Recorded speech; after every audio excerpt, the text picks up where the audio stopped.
La cultura es de todos. Ministerio de Cultura.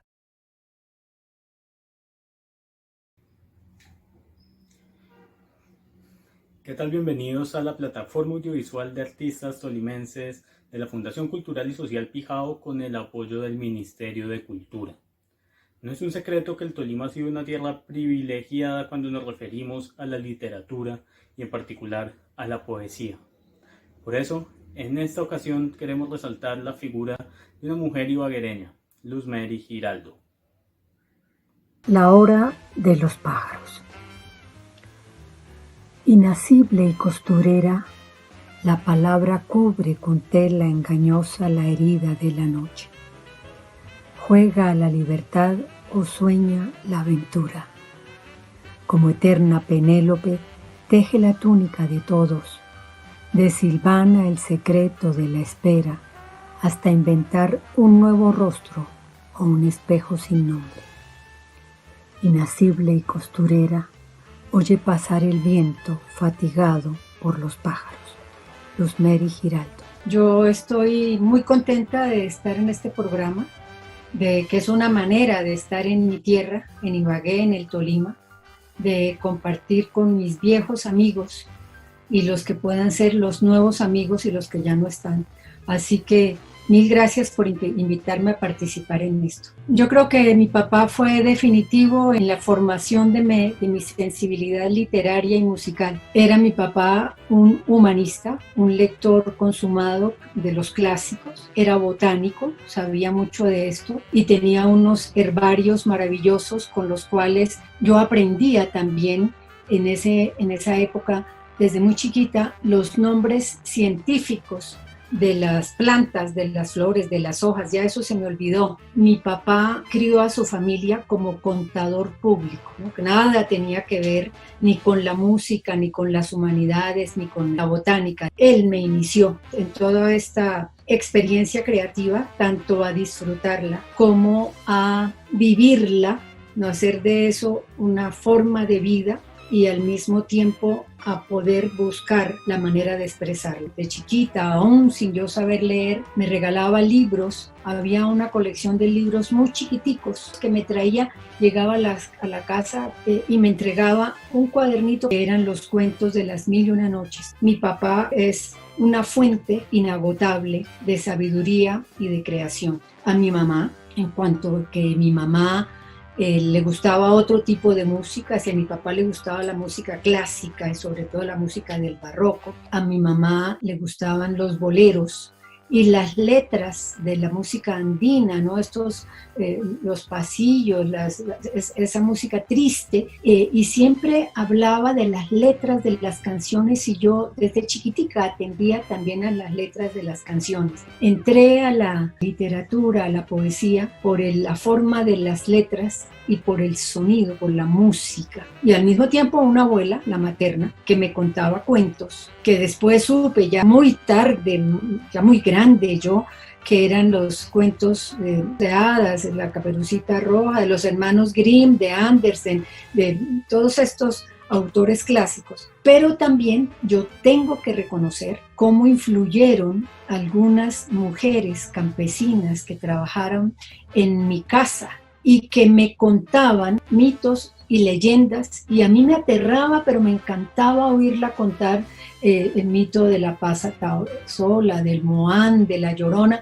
Yo tengo toda una formación oral desde el oído. Estudié mi primaria en un colegio maravilloso, el colegio Liceo Especial. Mi formación inicial también se la debo no solamente en las letras, sino en todo lo que fui aprendiendo. La directora era la profesora Soledad Rengifo, una profesora muy enérgica, pero muy clara en sus cosas. Yo aprendí los nombres de las ciudades del departamento del Tolima de forma rimada. Yo puedo citar la primera estrofa: Ibagué, San Luis, Armero, Guamo, Piedras, Espinal, Anzoátegui, Villahermosa, Venadillo, Chaparral. Fresno, Condá y Dolores, etcétera, ¿no? Musicalmente aprendía geografía, pero en este colegio también nos enseñaban las tablas de multiplicar, eran como cantaditas. A mí yo odiaba las matemáticas, nunca les encontraba sentido, fue malísima para eso. Y al mismo tiempo las reglas de ortografía eran siempre musicalizadas, R con R, cigarra, ¿no? Rápido ruedan los carros cargados de azúcar, el ferrocarril. Ese colegio tuvo mucho que ver con esto, más las historias, más muchos relatos de la historia sagrada, que después yo supe que eso era la clase de religión. A nosotros nos enseñaban todas estas leyendas bíblicas como si fueran cuentos. Después yo pasé al colegio de la Presentación, también tuve algunos profesores que nos enseñaban literatura, y fue muy importante para mí desde la primaria entrar a estudiar música en el conservatorio. Yo aprendí los primeros años, o el primer año de música también fue jugando. A uno no le enseñaban el pentagrama y las notas musicales de la manera normal, sino como para niños. Este es un edificio que tiene 5 pisos y se llama pentagrama. Hay un hijo de ese pentagrama, lo rige un personaje muy importante que se llama la clave de sol, pero a veces está la clave de fa. El conservatorio fue definitivo también. Mis profesores, Ignacio Camacho Toscano. No haber seguido con la música es una experiencia de frustración. Digamos que, como dicen los deportistas, no se me dio. Yo me vine a Bogotá, y cuando yo me venía para Bogotá, yo no sabía qué elegir. Yo decía, a mí me gustan las letras, pero para estudiar letras tengo que estudiar filosofía además. Y la filosofía me interesaba, pero lo mío era más la intuición poética, la música de las palabras. Entré a la Universidad del Tolima a estudiar humanidades, pero fue un año como de tanteo. Me presenté a la nacional, pasé el primer examen, el segundo, que era ya como disposición verbal, y ahí como que me quedé. Pasé en la Javeriana, tenía la opción de hacer la especialización en literatura. Y ahí sí me sentí plena. Yo soy de la generación de los hijos de la violencia, y a mí me tocó vivir las noticias de la violencia, ver terribles cadáveres debajo de los balcones de la casa de mis abuelos en el Fresno, Tolima. Yo crecí también con ese miedo a la noche, con el miedo al campo, el miedo a la violencia, y eso es como un eco que resuena, a veces aparece en mi poesía, pero eso también está ahí. Había noticias que decían, hoy asaltaron a las 4 de la tarde o a las 7 de la noche por la carretera de no sé qué. Es que yo vi un camión lleno de cadáveres,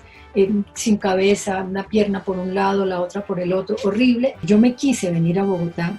A mí me costó mucho trabajo adaptarme a la vida universitaria, a las clases, porque había una costumbre muy mala en esa época en los colegios, y era dictarle la clase. Entonces llegar a la universidad a tomar nota de filosofía, de metafísica, de los clásicos, de Sócrates, y yo no entendía nada. Pasé, pero eso que siente uno que pasa raspando.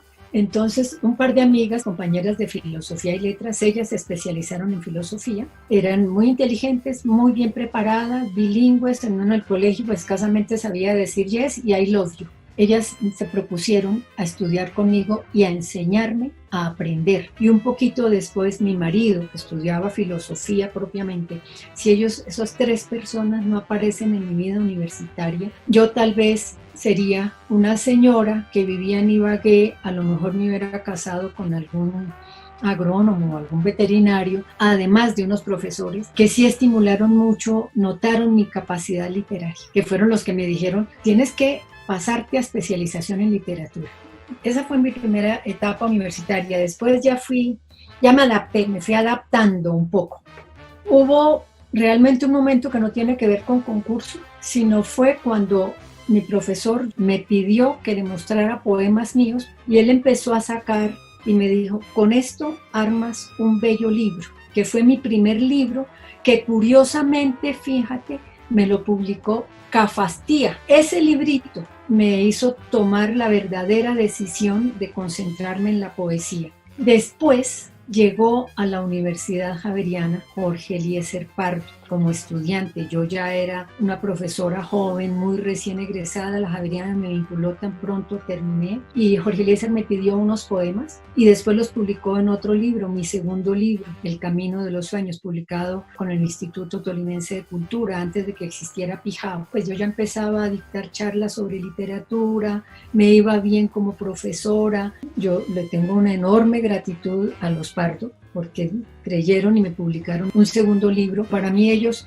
son los que saben, entonces gratitud enorme. Y un sacerdote, el que creó la carrera y el departamento de literatura de la Javeriana, el padre Enrique Gaitán. Parte del entrenamiento que teníamos en clases, nosotros teníamos siempre que exponer y preparar durante el semestre 2 exposiciones, pero prepararlas para hacer la exposición uno solo durante 2 horas que duraba la clase. Entonces esto sí era una forma de entrenamiento. Yo no sé por qué a mí siempre se me ocurría escoger el autor más difícil. Después el examen de grado, otra vez me tocó Lezama y me tocó para examen de grado hablar de la poesía de Giovanni Quesé. Y en un momento dado me llamaron para dar clase en curso de vacaciones que eran en julio. Y es que yo cada que hacía exposición a mí me temblaban las manos, yo escribía como un autómata, yo me quedaba sin saliva. Finalmente, pues a mí me gustan los retos, yo acepté. Yo apenas vi ese montón de grandes, yo me devolví corriendo para la secretaría y le dije al secretario, mira, no hay nadie en el salón de clase. Me llevó de la mano, jovencita, yo llegué al salón y yo vi que sí era. Yo no sé cómo hice, pero yo dicté ese curso, eran 4 horas, 8 horas diarias, 4 por la mañana y 4 por la tarde. Yo tenía mis 2 primeros hijos chiquiticos y yo era juiciosísima, yo estudiaba de día, de noche, a todas horas estaba estudiando porque además todos eran más grandes que yo. El que menos tiempo de experiencia tenía, yo tenía 8 años como profesor y yo no tenía nada, ni un semestre, y esto peor, me fue muy bien. Aún hoy cuando tengo grupo nuevo, siempre me da sustico, siempre llego pasando saliva, yo siempre llego con una botellita de agua porque yo sé que se me va a secar la garganta mientras me suelto, porque de todas maneras uno no sabe con quién se va a encontrar. En mis primeros ensayos, a partir de 1980, hubo un ensayo sobre Petrarca, publicado en El Tiempo. Eso fue por ahí en el año 75. Marta tenía que hacer una serie de artículos para El Tiempo y no alcanzaba y me pidió que yo escribiera uno sobre la poesía de Petrarca. Cuando empiezo de manera sistemática, primero escribiendo sobre la poesía de Giovanni Quesé, que me publicaron por lo menos 6 artículos de los distintos libros sobre Giovanni, y sobre la literatura hispanoamericana, José Donoso, por ejemplo. José Donoso fue mi tesis doctoral. Cuando me voy concentrando en Colombia, hubo un simposio sobre cultura colombiana al que me invitaron a que yo hablara desde la perspectiva de la literatura colombiana, de la narrativa colombiana. 1980 no se me olvida. Colombia en mí, dijéramos. Tal vez por eso dicen que yo soy historia de la literatura. Intenté mirar el proceso de desarrollo de la narrativa colombiana a partir de María de Jorge Isaacs hasta el presente, que eran los años 80. Ahí fue donde también me empezaron a llamar la atención los autores que estaban haciendo el tránsito del boom a una nueva narrativa, o de Gabriel García Márquez a las nuevas narrativas, pero simultáneamente la literatura hispanoamericana boom y post-boom. Quien no conoce su propia literatura, en este caso, no tiene manera de confrontarse con las literaturas ajenas. Y a mí me molesta cuando hablan de tener que únicamente leer a los grandes autores extranjeros. Yo creo hay que leer a los clásicos y a los grandes extranjeros, pero también hay que dedicarle tiempo a los nuestros.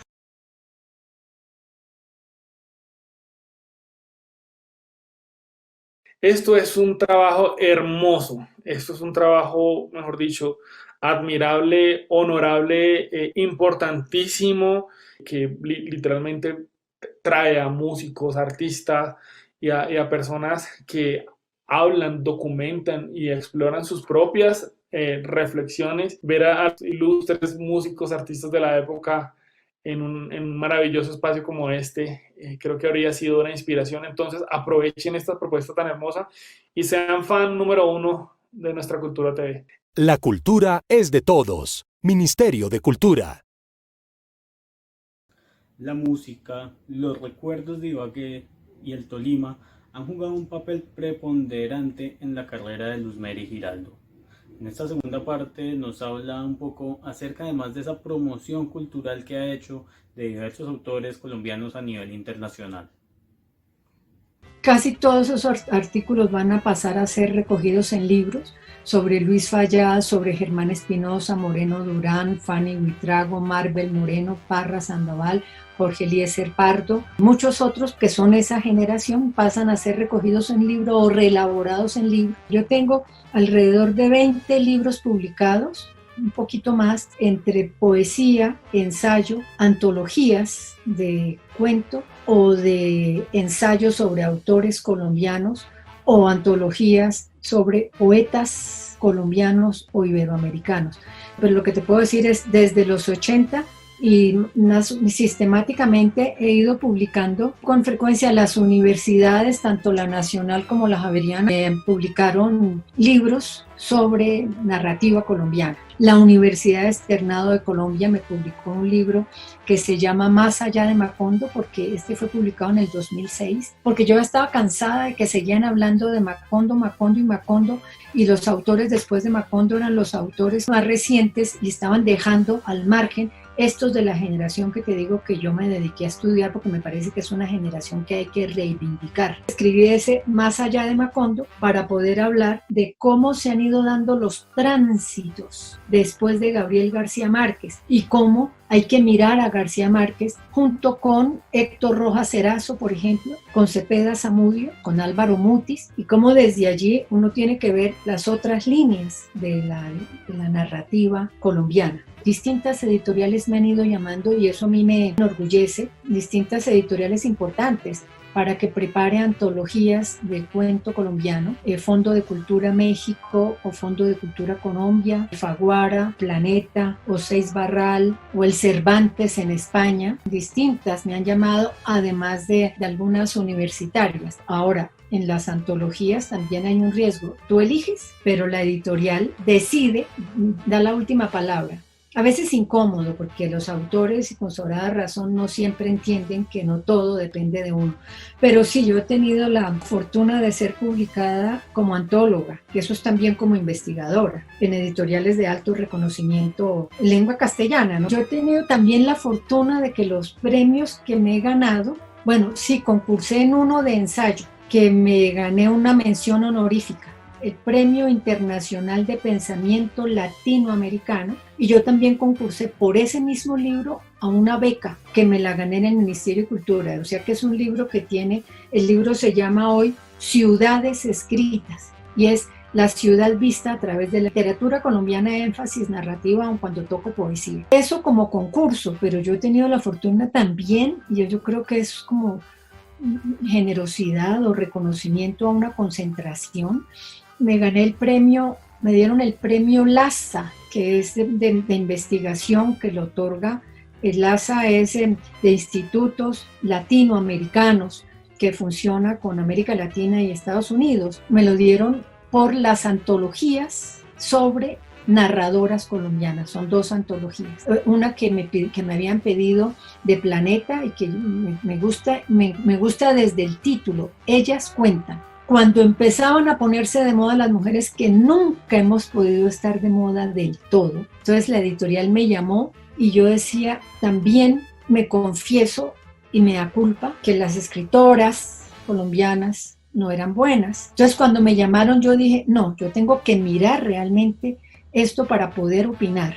Entonces lo acepté y encontré, al hacer esas 2 antologías, Ellas Cuentan, o la otra que simplemente se llama Cuentan, el sentido del título es claro, ellas cuentan es existen, o ellas saben contar. Entonces, para mí fue de un aprendizaje enorme, porque fue ver no solamente el forcejeo de las mujeres para ser tenidas en cuenta como escritoras en Colombia y en el mundo, sino sobre qué han hablado, cuáles han sido sus inquietudes, cómo han escrito. Esas par de libros, que la una es de la colonia a nuestros días y la segunda es las contemporáneas, sin yo tener ni idea, de pronto me llegó la comunicación que me daban el premio LASA. Eso desde el punto de vista académico es muy importante, yo quedé muy feliz. ese es otro que yo no he concursado. El premio que me dieron en Rumania, eso no fue por concurso, eso fue, yo no sé quién me nominó. A mí me invitaron a Rumania, yo fui porque yo dije, qué chévere ir, ¿no? Entonces el castillo de Drácula, todas esas cosas infantiles, ¿no? Yo fui a ese encuentro de poetas, que tiene un título bellísimo. Ese encuentro de poetas se llama Noches de Poesía, que sucede en un pueblito muy hermoso del siglo XVI que se llama Curtea de Arges. Yo no sé cuántos éramos, pero éramos de muchos países. Yo era la única colombiana, unos pocos latinoamericanos. Muy bello, es muy bello, que todo duró una semana este encuentro. Y el último día dijeron, hoy es la entrega de premios, y empezaron a decir cuáles eran las características. Y yo me acuerdo que yo me dije, mientras estaba ahí esperando que entregaran los premios, el premio fulano de tal es por tal cosa, el tal. Y yo me acuerdo que yo me dije, oye, ¿yo por qué no supe? Yo no mandé nada para concurso, porque yo dije, yo pudiera haber concursado. Cuando me nombraron a 3 finalistas, yo no entendí el nombre, porque como yo no había concursado, y además pues lo hablaban, no propiamente en rumano, pero con un acento que yo no entendía. Entonces me codearon y me dijeron, te están nombrando a ti. Yo me asusté, a mí, pues yo no concursé, yo calladita, quietecita, y ganó pues esta señora. Yo me quise meter debajo del asiento porque yo no había concursado. Entonces me dijeron, no, es que fue por toda su intervención aquí, por hoja de vida y por el conocimiento de su obra. Yo no tengo ni idea quién me debieron haber nominado, pero yo nunca supe. Entonces yo acababa de pasar por una experiencia muy dura, y entonces para mí ese premio fue liberador. Estoy hablando de 2013, en el 16 volví, y esa vez me dieron una mención de honor. Yo sé que yo tengo aquí un determinado prestigio asegurado por todo mi trabajo académico, mi trabajo como antóloga, mi trabajo como investigadora. Yo sé que en ese sentido tengo un reconocimiento, pero los que hacen antología de poesía no me tienen en cuenta. Yo recibí 2 homenajes como poeta. Un homenaje fue en el Festival de la Palabra, de Poesía y la Palabra creo que se llama, en Tuluá. Llegué al festival y todo muy bien, y de pronto presentaron como que ese festival de poesía era en homenaje a los Meri Giraldo. Ya había pasado por la gran emoción en Rumania, que a mí me publiquen más fácil en Italia, o que en Chile también me reconozcan, ¿no? En mi país ni siquiera que aparezca en una que otra antología apenas.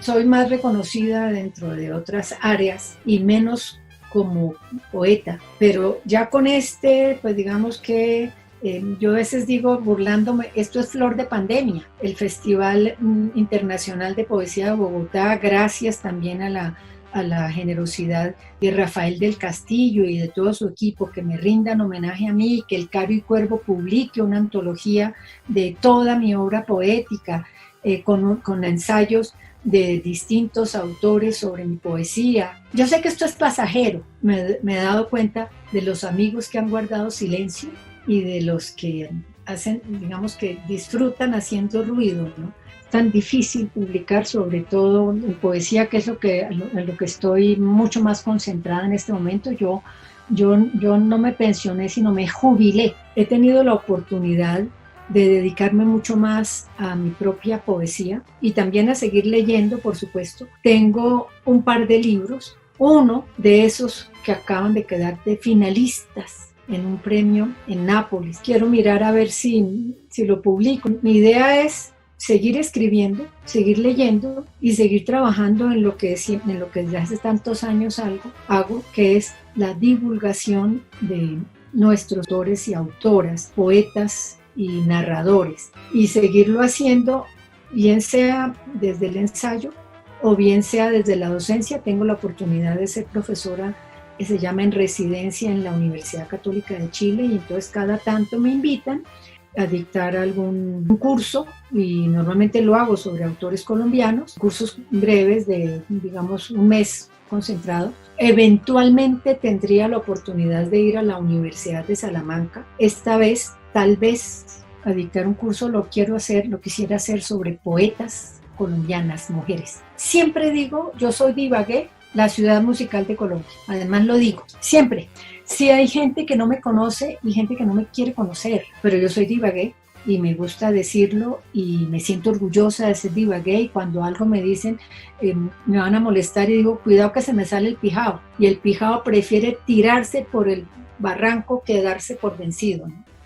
Si la vida tropieza, si cae y toca fondo, si va de tumbo en tumbo, si ya no deletrea, si el árbol no da sombra y no hay canto de pájaros azules, tendremos que inventar el sol, la compañía de perros en la puerta, gatos que maullen en los techos, jardines de invierno o primavera, y un libro que abra sus páginas y las palabras vuelen.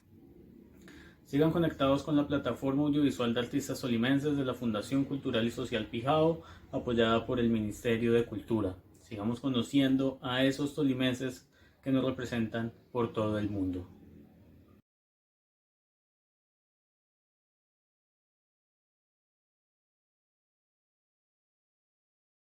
La cultura es de todos. Ministerio de Cultura.